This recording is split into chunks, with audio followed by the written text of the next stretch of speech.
Hello, this is Ricardo Diaz, and once again we are here for the CU Immigration Forum TV. And today is a very important day, and for that important day I'm having a friend and guest, Mike Doyle. Good to be here. Welcome. Thank you very much for coming and for talking about immigration as we do in this show. Glad to. So today's an important day because in the next couple of days something else will be happening here in this town, and I think everybody should know about it. And there's no better person that's as well as informed as Mike. So Mike, what's happening here on Wednesday the 10th? So on April 10th is, a National Day of Action around comprehensive immigration reform. Mm-hmm. And this is a national push to make sure that all the conversations going on in Congress actually lead to real reform of the immigration system. Locally, CU Immigration Forum is planning a local event to highlight that. We're calling it Light the Pathway to Citizenship, Don't Block It. It's an event that will start at the University Y, travel over to the Refugee Center, and then close out at the Federal Courthouse on Wednesday, April 10th, starting at 5:30 and being over with by 7 o'clock. Okay, so it's starting at the University Y, which is where? At 1001 South Wright Street, right across from Lincoln Hall on campus there. Okay. So people will be gathering there at 5:30. We'll then march over to the Refugee Center, which is at the Unitarian Church on Green Street in Urbana. Okay. And then there'll be a gathering and a brief rally there before heading over to the Federal Courthouse to close out the day. So you're basically following Green Street from the university. Right. Almost all the way across. Are you Across crossing the quad or going on Green Street and following it all the way? I believe we're going along Green Street. Yeah, Okay. So people can see us and know what's going on. Okay, well, the Chief of Police of Urbana has been notified Good. in case you create a lot of trouble. No trouble planned. No, But we hope a big crowd. So. Good, yes, and in fact, everyone's invited, Urbana. So, but the subject is immigration, and Right. you call it Light the Path. Right. And so, why? Well, I think sort of two things. One is that, the idea of lighting the path and creating a pathway to citizenship is one of the fundamental principles of comprehensive immigration reform. Really, I think what CU Immigration Forum is concerned with, as well as advocates around the country, is that we provide an opportunity for those people who are in our country, might be undocumented, but that they have a clear pathway to citizenship and become a fully engaged member of our society and our communities. So I think that's the idea of the pathway. The lighting it and not blocking it really has to do, this will be a vigil with candles, so we want to emphasize that sort of imagery. But also that part of what's happening in this conversation in Congress is there's a lot of people who are saying they're for it, but they're creating a number of roadblocks along the way that might make it difficult for this actually to be implemented. So we want to also make it clear that not just a pathway, but make sure it's not filled with roadblocks. Right, so in this case, both the imagery and the event assumes that there are people putting up kinds of blocks over. Right. For example, in the Senate, there's 4 Democrats and 4 Republican senators who are negotiating. The Gang of Eight, the infamous Gang of Eight. And they've hammered out some principles. And some of the things that are in there that they've been talking about, now we haven't seen actual legislation, should be coming out any day, but is setting up a commission before anyone has that pathway to citizenship that some group yet to be identified would have to authorize that our borders are secure and safe. And that just seems to be a sort of a Washington concoction that leads to all the issues that we see in our country all the time now, whether it's sequester or something else. It's just something they create that oftentimes ends up being more of a roadblock than actually helping this legislation to be carried through. So we're concerned about those kinds of things that are being put in the way that might actually, a year or two down the road, end up being more of a problem than actually helping the situation. So what does a lit path look like? A lit path to citizenship. If we're lighting the way, what is it lighting? Well, I think comprehensive immigration reform covers a number of areas. So for some people, they're here in our country without documents. And so we want to make sure that there's a clear pathway in terms of what steps they can take to become fully fledged citizens here in the United States. For others who might be here and they're coming because their family member's a citizen and they want to get it. There's long lines, there's quotas, and so there's lots of confusion about, as well as delays in terms of getting to be a citizens of the country. So part of this reform is not only allowing people to become citizens who are here undocumented, but allowing other people who are waiting in line, who can't meet the quotas are so long. As someone mentioned a few weeks ago that if you waited till all the people were in line for the quota set up for certain countries, you'll be here for 100 years waiting for your turn. So those kinds of pathways pathways need to be cleared in terms of making it easier for one to advance through the system versus those who are here without documents and need to have an opportunity to be able to do that. So it changes a little bit for each constituency that might be in the situation. You know, there is another part of immigration reform that talks about high-tech workers. So the high-tech industry wants to have people who are coming here getting their college education to be able to stay in the country and contribute that way. That's another set of roadblocks that people often face to become a citizen in terms of that. And so there are, again, different pathways for different people and how they get there. And what we're trying to do is streamline the system, make it both easier, more comprehensive, and straightforward for people to be applying, no matter what situation they fall into. And it does make sense because at least how do you put the immigration system all in 5 minutes or in 30 minutes? I mean, there are people that spend years both waiting and submitting forms and going back and forth until it's... You know, I have not been that involved in the issue of immigration prior to the last couple of years, and I must say I learn every day how more complicated it is and how problematic it is. My sense is it's built on a very old framework of how we used to view immigration in our country, and as the world's changed and as sort of we become more of a global society overall, there needs to be a more give and take in terms of that and be less punitive in terms of how it treats people who want to come to our country and contribute to who we are. Which brings us then to who is Mike Doyle and what does he bring to this issue? What kinds of work have you done before? You've been in Urbana for quite a while. So I came here in '75, so although I consider myself a Chicagoan, I've been here most of my life and been active in a number of issues over the years as an advocate and community organizer, whether that's fighting for health care reform, protecting schools and neighborhoods that are going to be shut down, working with residents that are protecting their neighborhood from expansion of hospitals or from the pollution that might be coming from industry. So I've had a number of years, probably decades, where I've been working with people in the community, trying to give voice to those who often don't have it and don't have an input into decisions that affect their lives on a daily basis. I currently work at the University Y, and it's in that capacity that I've gotten involved in the whole issue of immigration. And that's where I've said it many times, the Y has been very hospitable to the Immigration Forum, and so you've created this space, you've lent resources, you've convened so many people too, and used your mailing list to bring to the foreground the topic of immigration. But maybe it's time to learn a little bit more about the Y and how does this fit into the Y? Sure.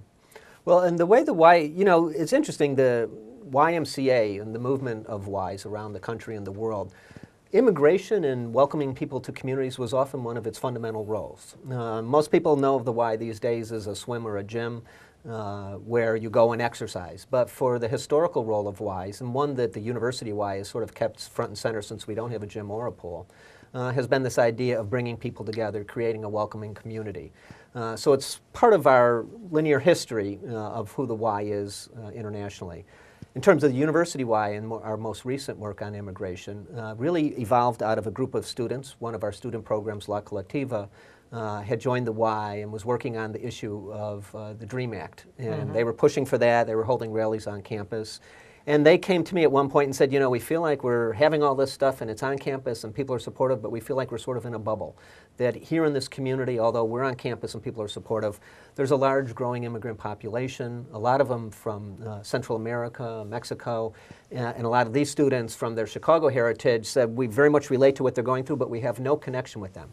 So this started a couple of years ago. We encouraged them to go out in the community, talk to people, find out what's going on, who's working on these issues, and begin to convene them together. And that's really how CU Immigration Forum came about, was through the work of La Colectiva leaders, bringing people in the community together and realizing that there are really quite a few people in our community who both care about this issue deeply as well as involved in it. And what's been really exciting is seeing something like CU Immigration Forum start where it was just a place where 15 or 20 people came together to now really where there's hundreds of people who are part of it and actively working on issues surrounding immigrants in our community. Good. And in fact, and that leads up to this being one event and many where the CU Immigration Forum and the Y have partnered to... Absolutely, yeah. So coming back to April 10th, just remind us as to what will be happening and who's involved, the groups that are supporting, and why maybe this angle on immigration. I mean, there's all kinds of ways you can do an economic argument. You can do a humanitarian one. You can do an educational one. You can do one as a security issue. Sure. So tell us about this April 10th event. Sure. And well, so it's what's exciting also is that CU Immigration Forum, which is a sort of new organization in that it's only a couple of years old, has really developed a lot of strong ties with other organizations in the community. So there are a number of churches in our community, the Unitarian Church, the First Presbyterian Church in Champaign. There are literally a dozen or two congregations in our community who have been very active in supporting the work of the Immigration Forum and who are very supportive of the event that's coming up on April 10th. Combining them with a number of other organizations from the ACLU to CU Citizens for Peace and Justice, community organizations who have similar concerns and interests on the issue have also been joining in on and will be helping with April 10th. And then finally, there are a number of student groups and other fraternities and sororities on campus, along with groups like La Colectiva, Mecha, La Casa, that are also doing it. So it's a very nice combination of religious congregations, community organizations, and students who are really building the framework for it. We came from a meeting last week where the planning's going on. We have about 20, 25 people sitting around the table going through what the work needs to be done to pull this off. In terms of the issue itself and this approach to it, I think one of the things that has, so CU Immigration Forum for the last 2 years has worked on a number of issues from secure communities to fighting for driver's license for everyone here in Illinois to working for DACA and getting young immigrants qualified for the DACA program that Obama set up. And this issue really emerged just in the last 3 or 4 months because comprehensive immigration reform before last November was really something that did not have much of a chance of passing. The election and the participation of Latinos and Asian Americans in the electoral process, I really think sent a signal to those who have been opposed to this and other types of progressive reforms that they needed to change their position. So it's created a new window of opportunity to really see something, get something done in Congress. So it's that window of opportunity that I think everyone here in our community is trying to mobilize to make sure that our representatives, both of our senators as well as our congressmen who represent this area, Congressman Shimkus and Davis, all of them are in a position to really make this happen. And we both want to make them know that the communities that they represent feel strongly about this, to feel motivated to make sure that our voices are heard when they vote in Congress. And if they're a little skittish about backlash from more conservative elements in their party, that they might have some cover to know that they've got, that part of their job is representing their whole district. And so if we can send a very strong signal to them that this is very popular in our area, that people really strongly support it, that hopefully they'll do the right thing when it comes time to vote on it. So is that the ideal outcome of Wednesday's event then?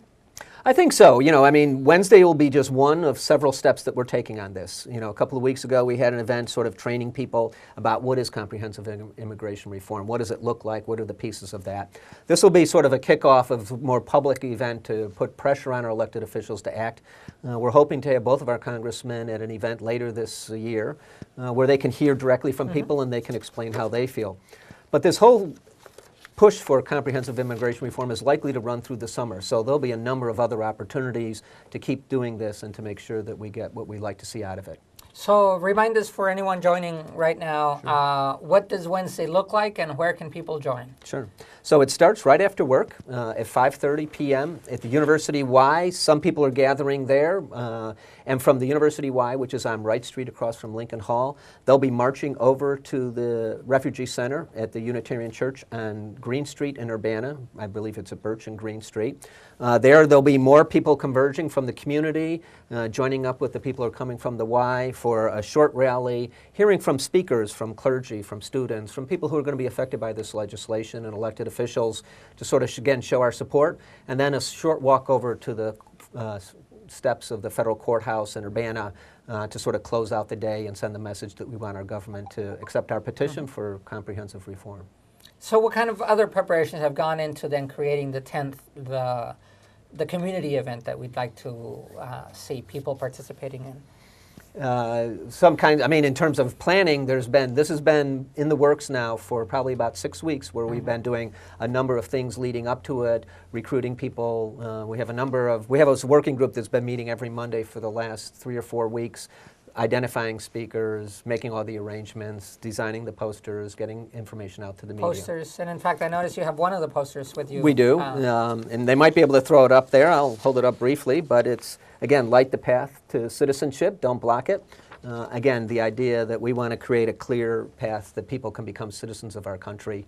You know, the thing about this whole issue is that there's some of the most committed and devoted people in our country are people who don't have all the rights and privileges that everyone else has. They're paying taxes, they're working hard, they're part of our community, their kids go to our schools, and this is really to fully embrace them and to make them part of our full community and bring them out of the shadows. I don't think people appreciate how difficult it is for those people who are here and really don't have an opportunity. To not have a Social Security number, to not be able to drive. To be able to do that. And to hear, I mean, the stories are both tragic and heart-tugging to hear about kids being worried about their mom and dad aren't going to make it home.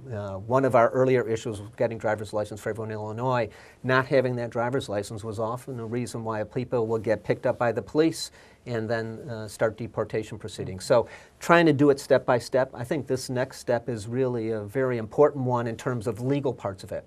I think in terms of the long term, when we look down 2, 3, 4 years, one of the things CU Immigration Forum would like to see is how do we make this an immigrant-friendly community? How do we take those resources? Hopefully we'll have the path to citizenship in place, but how do we as a community sort of celebrate what immigrants contribute to our community, what they bring here, and sort of relish in what that makes our community. And in fact, we'll be dedicating 3 or 4 shows here at CU Immigration TV to cover that topic, how to make our area more immigrant-friendly. So we'll be interviewing different people that have prepared and analyzed different cities as to what makes a community immigrant-friendly and how to create the mechanisms for that. So I want to come back to the April 10th because even looking in the long term of immigrant-friendly, there's the April 10th event, Wednesday evening. Some people will come and they'll voice. And how else can someone get involved, and how else can if I can't come on Wednesday, what can I do? Right. Well, a couple of things. You can go to the CU Immigration Forum website, which I believe will be up on the screen at some point. And there you can sign up for our email list, receive our monthly newsletter, have information so you know what's going on in the community. CU Immigration Forum has monthly meetings. They're at the Y every first or second Tuesday of every month at 5 p.m. Anyone's welcome to that and to participate in those conversations. Once you do that, we have 3 or 4 working groups all the time that are working on different issues and different aspects of this. So there's lots of ways for people to contribute their time and energy in terms of that. In terms of the issue of comprehensive immigration reform, as I mentioned, this is something that's going to be coming up for a vote in Congress, and we want to make sure that our Congress and senators know exactly how we feel. So there are postcards. You can write a letter. Is probably the most effective way still is to write just a note to your congressman or your senator, encouraging them to support comprehensive. Just an old-fashioned handwritten letter. A little handwritten note carries a lot more weight than another email necessarily. But if all you have is an email, or if you're very savvy on that and you want to send an email to your to your congressman or to one of our U.S. senators, every little bit counts in terms of that. So even the Facebook page and the all Facebook, that. I think all that matters. The other thing is to encourage your congregation, if you're active in a church, to talk about these issues, to invite someone from Immigration Forum in to talk to the Social Justice Committee or to the Youth Committee, to think about that. Or if there's other organizations that you're involved in the community that maybe have programs on different issues, whether you're Rotary or the Kiwanis or something like that. We encourage people to explore and to talk about this. You know, we're also in a very unique community. We have this university where one of our 5 students is from another country. It's really billing itself as a world university. For us not to be more friendly to the immigrants who are in our community is sort of counterproductive. So we think we're in a unique opportunity, but it really takes all parts of the community, whether it's business, nonprofit sector, university, to really embrace this issue and to embrace the full community. And I think it'll make our community a stronger and more attractive place for people to locate. So April 10th will be very big nationwide, and so it'll be all over the news probably. I mean, there's a march on Washington. There's all kinds of activities going on, and CU Immigration Forum, Urbana-Champaign will be on that map. Right.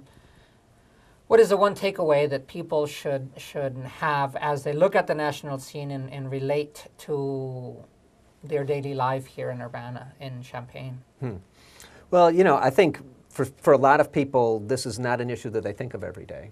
And as you're eating at a restaurant, going somewhere where you notice the help and the people who are working and serving, taking care of you, to think about that those people play an important role in our community and that we have some obligation to everyone who's here. So I think it's something that we're all affected by, whether we're realizing it or not, and we have a certain responsibility and obligation to take a step forward, to let our voices be heard and to let people know how we feel about these issues. And I think if we do that, the outcome will be positive all around. Excellent. So let us just remind the public of what's happening on April 10th and where it's starting, where it's ending, and what they can bring or how they can become involved that day. Well, on April 10th, there is going to be a series of small events, but one big event starting at the University Y at 5:30 p.m. From there, we'll march about 20 minutes over to the Unitarian Church in Urbana, where the East Central Illinois Refugee Center is located at, where a lot of refugees and immigrants get services. And there at the Unitarian Church, we'll hear a couple of speakers before walking over to the federal courthouse around 6:30 to close out the event for the day. So people can join us for about an hour of time. If you can't join us at 5:30, feel free to come to the Unitarian Church at 6 o'clock, and then we'll be done around 6:30, 6:45 over at the federal courthouse. Okay. Well, that's the invitation's open to everyone, and we hope then to have everyone involved in this important section of the immigration issue. We'd like to thank you for joining us in the CU Immigration Forum TV. I'd like to thank Mike Doyle for being here, a guest with us, and just all the good work that you do. Well, I appreciate it, and I appreciate you taking the time to produce and put this show on the air so that people can learn about what's going on. Well, thank you. And until next time, CU Immigration TV.